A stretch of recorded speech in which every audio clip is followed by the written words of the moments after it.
کیا اب آواز آ رہی ہے؟ میرے خیال میں آواز کا پرابلم مجھے نظر آ رہا ہے، تو امید ہے کہ اب آواز آ رہی ہوگی۔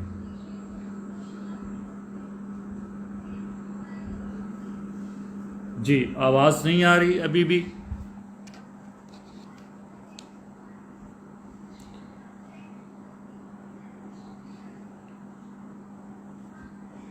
جی اب آواز آ رہی ہے تو میں اپنی بات کو ایک دفعہ پھر شروع کرتا ہوں کہ قوموں کا عروج و زوال اور قوموں کے عروج و زوال کے لیے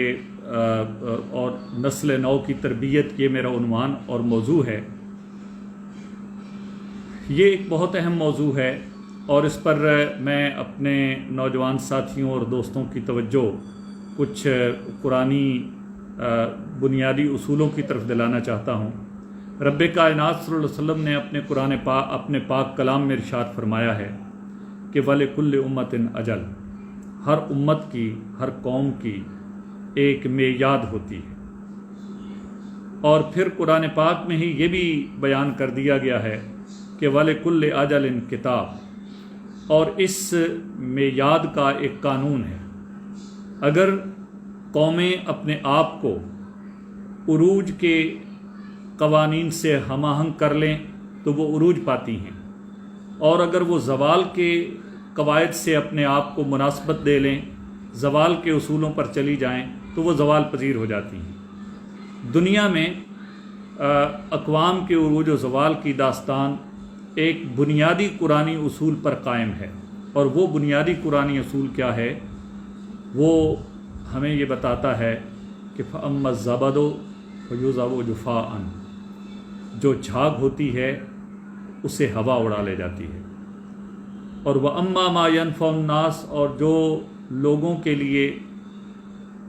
مفید ہوتا ہے فَيَمْكُثُ فِي الْأَرْضِ، تو اس کی جڑ زمین میں پختہ ہو جاتی ہے۔ تو اقوام کے عروج و زوال کا اصول یہ ہے کہ جو قومیں نوع انسانی کے لیے مجموعی طور پر نفع بخش ہو جاتی ہیں ان کو زمین میں غلبہ ملتا ہے، اور یہ غلبہ اس دنیاوی زندگی کے اعتبار سے ہے۔ اور اخروی زندگی میں جو نجات کا معاملہ ہے وہ افراد کا اپنا معاملہ ہے اور اقوام کا اپنا معاملہ ہے۔ جہاں تک افراد کی بات ہے تو قرآن پاک ہمیں یہ بتاتا ہے کہ افراد کی نجات کا اصول تقویٰ ہے، اور وہ یہ ہے کہ جو تقویٰ اختیار کرتا ہے وہ فلاح پا جاتا ہے۔ یہ ماہ رمضان المبارک ہے، اس میں بھی اللہ رب العزت نے اس کے حوالے سے بھی ارشاد فرمایا ہے یا ایھا الذین آمنوا کتب علیکم الصیام کما کتب علی الذین من قبلکم لعلکم تتقون، تاکہ تم تقویٰ اختیار کرو۔ اور سورہ بقرہ کے آغاز میں یہ فرمایا کہ جو اہل تقویٰ ہیں ھدی للمتقین، یہ قرآن ان کے لیے ہدایت ہے، اور آخر میں فرمایا کہ اولئک ھم المفلحون، اور وہی فلاح پانے والے ہیں۔ یہ انفرادی فلاح جو ہے وہ تقویٰ کو اختیار کرنے سے ملتی ہے، اور اجتماعی کامیابی بھی جو مسلم قوم کو مل سکتی ہے وہ بھی تقویٰ کے ذریعے مل سکتی ہے۔ قرآن پاک میں ارشاد گرامی ہے وَلَوْ أَنَّ أَهْلُ الْقُرَىٰ آمَنُوا وَاتَّقَوْا، اگر بستیوں والے ایمان اور تقویٰ کو اختیار کرتے لَفَتَحْنَا عَلَيْهِمْ بَرَكَاتٌ مِّنَ السَّمَاءِ، تو ہم آسمان پر ان کے لیے آسمان سے ان کے لیے برکتوں کے دروازے کھول دیتے۔ تو اجتماعی تقویٰ امت مسلمہ کی بقا کا سبب ہے، انفرادی تقویٰ جو ہے وہ فرد کی بقا کا سبب ہے۔ لیکن دو طرح کی باتیں ہیں،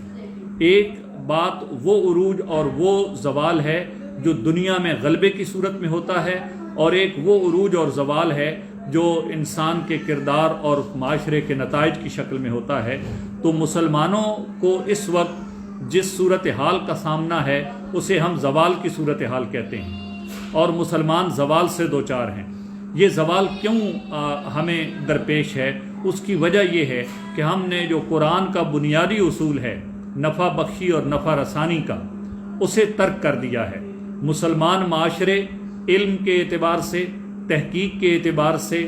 دنیا کے لیے مفید ایجادات کے اعتبار سے، دنیا میں مخلوق خدا کے لیے عمومی نفع بخشی اور نفع رسانی کے اعتبار سے اپنے کردار میں کوتاہی کا شکار ہیں، اور وہ اقوام جنہیں اس وقت دنیا میں غلبہ حاصل ہے، وہ چاہے صحت کا میدان ہو، چاہے وہ معلومات کا میدان ہو، چاہے وہ ایجادات کا میدان ہو، اس میں وہ اپنے جھنڈے گاڑ رہی ہیں۔ تو قرآن نے جو اصول بیان کیا ہے دنیا میں غلبے اور عروج کا، وہ یہ ہے کہ مسلمان معاشرہ اپنے آپ کو ان اصولوں پر استوار کرے جنہیں قرآن پاک نے اصول عروج قرار دیا ہے۔ تو اس وقت دنیا میں مسلمانوں کی جو زوال کی صورتحال ہے، اس کی وجہ یہ ہے کہ مسلمانوں نے اپنے اس بنیادی قانون کو، اس بنیادی اصول کو، اس بنیادی نصب العین کو، اس بنیادی لاہ عمل کو چھوڑ دیا ہے جس کے ذریعے مسلمانوں کو اپنی تاریخ میں عروج نصیب ہوا تھا۔ جو اقوام دنیا میں اللہ کو ماننے والی نہیں ہیں، جو اسلام پر کاربند نہیں ہیں، ان کے لیے دنیاوی زندگی میں مادی ترقی ہی آخری عروج ہے۔ یاد رکھیں، مادی اعتبار سے انہیں غلبہ اس لیے نصیب ہو گیا کہ وہ مادی اعتبار سے انہوں نے اپنے آپ کو دنیا کے لیے مفید ثابت کر لیا، لیکن اخلاقی اعتبار سے چونکہ وہ تباہ حال ہیں،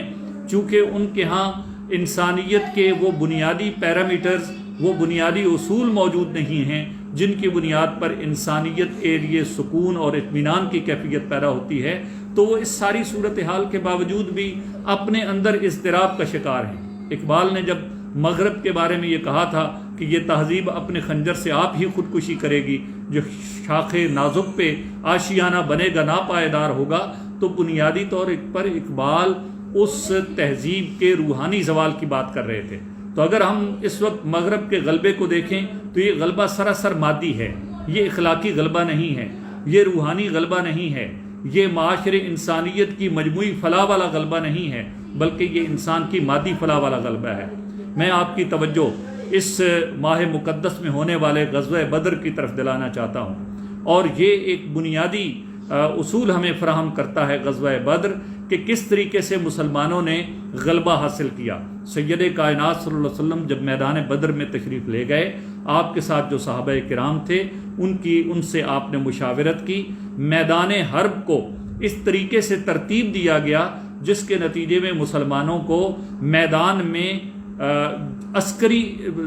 منصوبہ بندی کے اعتبار سے برتری حاصل تھی۔ نبی کریم علیہ السلام نے صحابہ اکرام کے مشورے سے وہ جگہ منتخب فرمائی جو پانی کے قریب تھی، ایسی جگہ منتخب فرمائی جہاں سے کفار کو پانی تک رسائی کم ہو جائے، اور اس کے ساتھ ساتھ جو دوسرا پہلو تھا وہ یہ تھا کہ سید کائنات صلی اللہ علیہ وسلم تمام شب اپنے مالک کے حضور سجدہ ریز رہے، اللہ کی بارگاہ کے اندر سجدہ ریز رہ کر یہ دعا کرتے رہے کہ اے اللہ اگر یہ چھوٹا سا گروہ آج شکست کھا گیا، اگر آج ناکام ہو گیا تو روئے زمین پر تیری عبادت کرنے والا کوئی نہیں ہوگا۔ حضور ضیاء الامت پیر محمد کریم شاہ الحضری رحمۃ اللہ علیہ نے ضیاء النبی شریف میں لکھا ہے، اور امام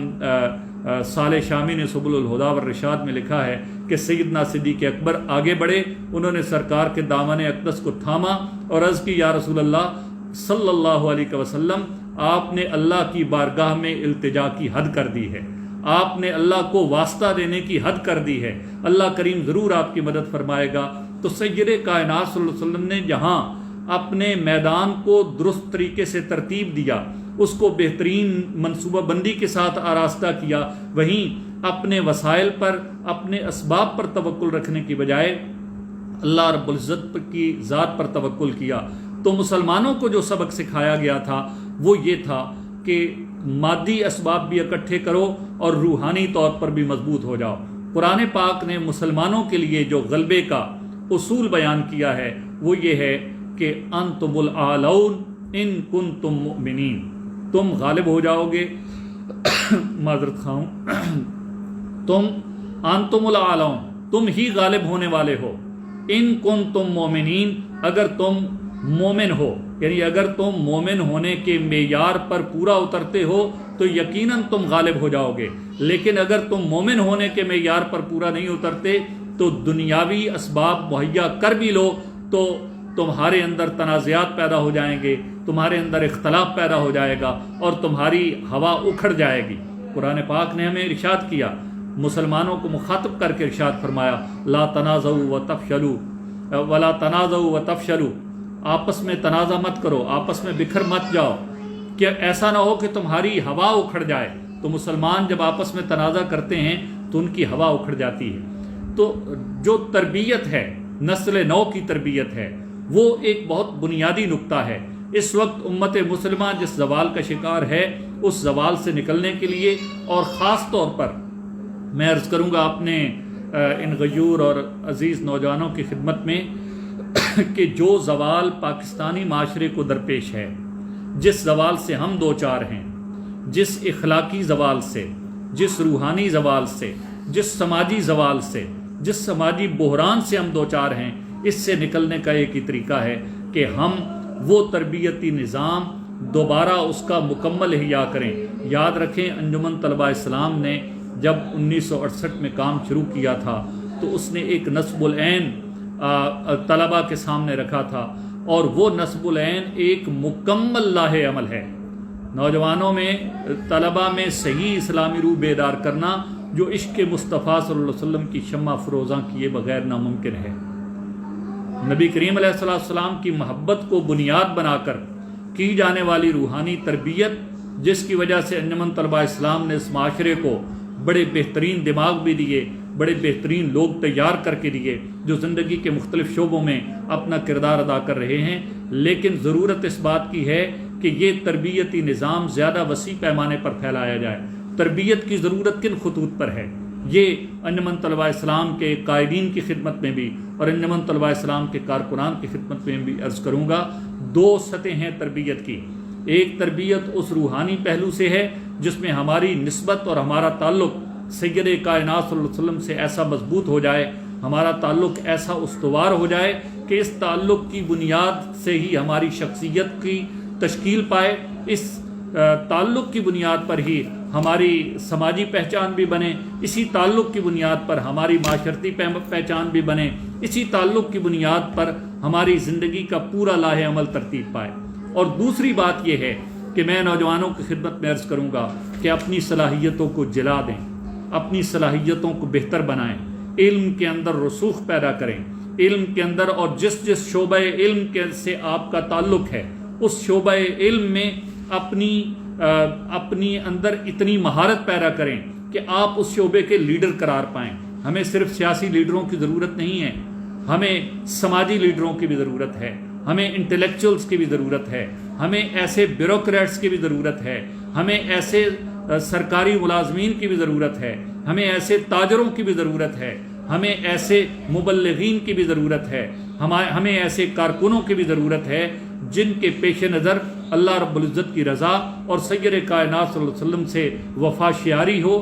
اگر ہم سید کائنات صلی اللہ علیہ وسلم سے وفا کو اپنا اصول بنا کر اپنی زندگیوں کو ترتیب دے دیں، میں آپ کی خدمت میں عرض کروں گا کہ تربیت کا جو سب سے بنیادی نقطہ ہے وہ سید کائنات صلی اللہ علیہ وسلم سے تعلق ہے۔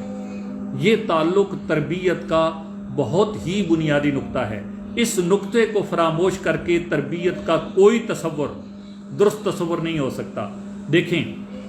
ہمارا اصول کیا ہے، رب تعالیٰ فرماتے ہیں کہ میں نے اپنے محبوب کی امت میں سے ان کے صحابہ کے دلوں کو امتحان لے کر تقوی کے لیے منتخب کر لیا ہے۔ والذین یغضون اصواتهم عند رسول اللہ جو عند رسول اللہ ہے، جو رسول اللہ صلی اللہ علیہ وسلم کے سامنے اپنی آوازوں کو ادب سے آہستہ رکھتے ہیں، اولئک الذین امتحن اللہ قلوبہم للتقوی، یہ وہ لوگ ہیں جن کے دلوں کو اللہ نے تقوی کے لیے منتخب کر لیا ہے۔ گویا اگر سید کائنات صلی اللہ علیہ وسلم کا ادب حقیقی معنوں میں جاگزی ہو جائے دل میں، تو پھر ہمارے دل جو ہیں اس نور سے آراستہ ہو جاتے ہیں، محبت رسول کے اس نور سے آراستہ ہو جاتے ہیں جو ہماری زندگی کے تمام شعبوں میں ہماری رہنمائی کرتے ہیں۔ مجھے اپنی زمانہ طالب علمی کا وہ چھوٹا سا بچہ نہیں بھولتا جیسے ہم انجمن طلباء اسلام کی سکول کی سطح پر جب ہم دعوت دیا کرتے تھے تو ہم نے اسے دعوت دی، اسے ATI کا سیدی یا رسول اللہ کا مونوگرام بطور بیج دیا۔ کچھ دنوں کے بعد اس بچے نے بڑی معصومیت سے مجھے یہ کہا کہ یہ اپنا بیج آپ واپس لے لیں کچھ دنوں کے لیے، پھر میں آپ سے لے لوں گا۔ تو میں نے بچے سے حیرت سے پوچھا کہ آپ یہ کیوں واپس کر رہے ہیں، کیا آپ کو کسی استاد نے منع کیا ہے یا آپ کے والدین نے منع کیا ہے؟ تو اس بچے نے کہا کہ نہیں، میری اصل میں تیاری نہیں ہے امتحان میں، تو شاید میں کسی جگہ پہ تھوڑی بہت نقل لگا لوں، لیکن اس بیج کے ساتھ تو میں نقل نہیں لگا سکتا۔ تو اس معصوم سے بچے کی معصوم بات نے مجھے بہت متاثر کیا کہ وہ یہ جانتا تھا کہ سید کائنات صلی اللہ علیہ وسلم کی ذات طیبہ سے منسوب ہونے کی معنویت کیا ہے۔ وہ ایک معصوم سا بچہ تھا، 5ویں 6ٹھی کا 7ویں جماعت کا بچہ تھا، لیکن اسے یہ پتہ تھا کہ اس سیدی یا رسول اللہ کے بیج کی اہمیت کیا ہے، اس نسبت کی اہمیت کیا ہے۔ جب ہم اس نسبت کو پیش نظر رکھ کر اپنے کردار کی تشکیل کریں اور اپنے اخلاق کو اخلاق نبوی بنانے کی کوشش کریں، یعنی اسوہ حسنہ کے مطابق بنانے کی کوشش کریں، اپنے کردار کو سید کائنات صلی اللہ علیہ وسلم کے صحابہ کے کردار کا عکس بنانے کی کوشش کریں، اگر ہم سید کائنات صلی اللہ علیہ وسلم کے تربیت یافتہ گروہ کی تربیت کو اپنی زندگیوں میں لے آئیں، یاد رکھیں کہ یہ ایک بنیادی بات ہے۔ رجوع الی القرآن اور رجوع الی السیرہ، یہ دو وہ بنیادی چیزیں ہیں جن سے مسلمان قوم اپنے زوال سے نکل کر عروج کی طرف جا سکتی ہے۔ یہ قرآن وہ کتاب ہے جس کے بارے میں اقبال نے کیا خوب کہا ہے،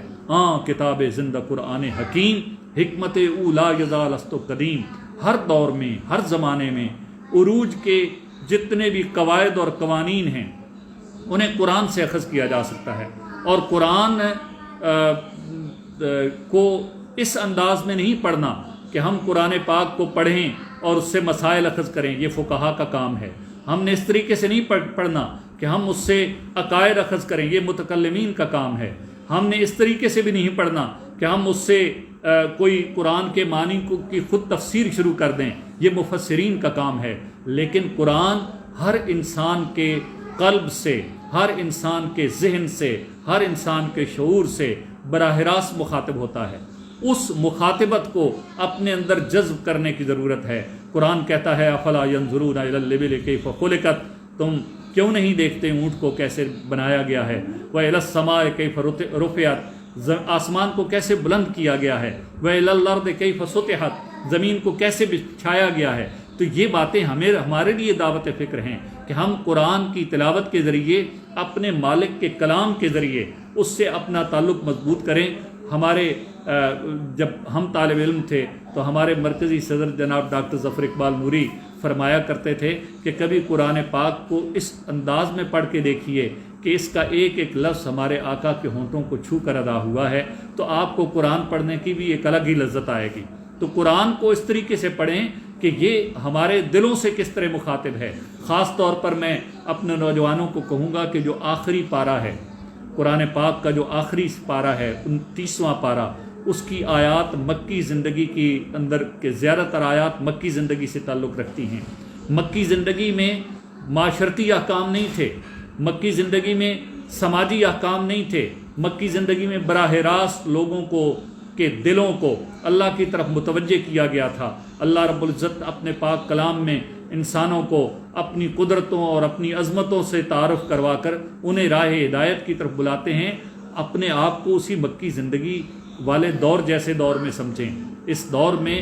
غلبہ ان لوگوں کو حاصل ہے جو دین سے بھی کوئی تعلق نہیں رکھتے اور جن کا قرآن سے بھی کوئی تعلق نہیں ہے۔ تو ہمیں ضرورت ہے اپنے ایمان کو مضبوط بنانے کے لیے، اپنے کردار کو مضبوط بنانے کے لیے قرآن کی ان ایک آیات سے کی طرف توجہ دینے کی جو تذکیر اور موعظت سے تعلق رکھتی ہیں۔ اور دوسری بہت اہم بات جو ہے وہ یہ ہے کہ ہمیں سید کائنات صلی اللہ علیہ وسلم کی سیرت کی طرف رجوع کرنے کی ضرورت ہے۔ آپ کو علماء سے فقہی مسائل ملتے ہیں،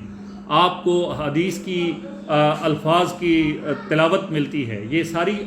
چیزیں اپنی جگہ بڑی اہم ہیں، لیکن سیرت طیبہ کا مطالعہ بالکل ہی ایک جداگانہ بات ہے۔ اس سے میری مراد یہ ہے کہ سید کائنات صلی اللہ علیہ وسلم کی سیرت طیبہ کا اس طرح مطالعہ کریں جس طرح صوفیاء نے کیا تھا۔ حضرت بایزید بستامی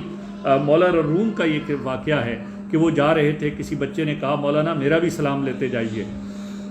تو آپ رک گئے، وہ بچہ کھیلتا رہا۔ جب وہ فارغ ہوا تو اس نے مولانا سے سلام لیا۔ کسی نے مولانا روم سے پوچھا آپ اس بچے کے انتظار میں کیوں کھڑے ہوئے؟ انہوں نے کہا مجھے یہ لگا کہ اگر سرکار دو عالم صلی اللہ علیہ وسلم ہوتے اور ایک معصوم بچہ ان سے یہ فرمائش کرتا تو وہ ایسے ہی کرتے۔ تو جو سیرت طیبہ کا ایک ذوق ہے، سیرت طیبہ کا ایک شعور ہے،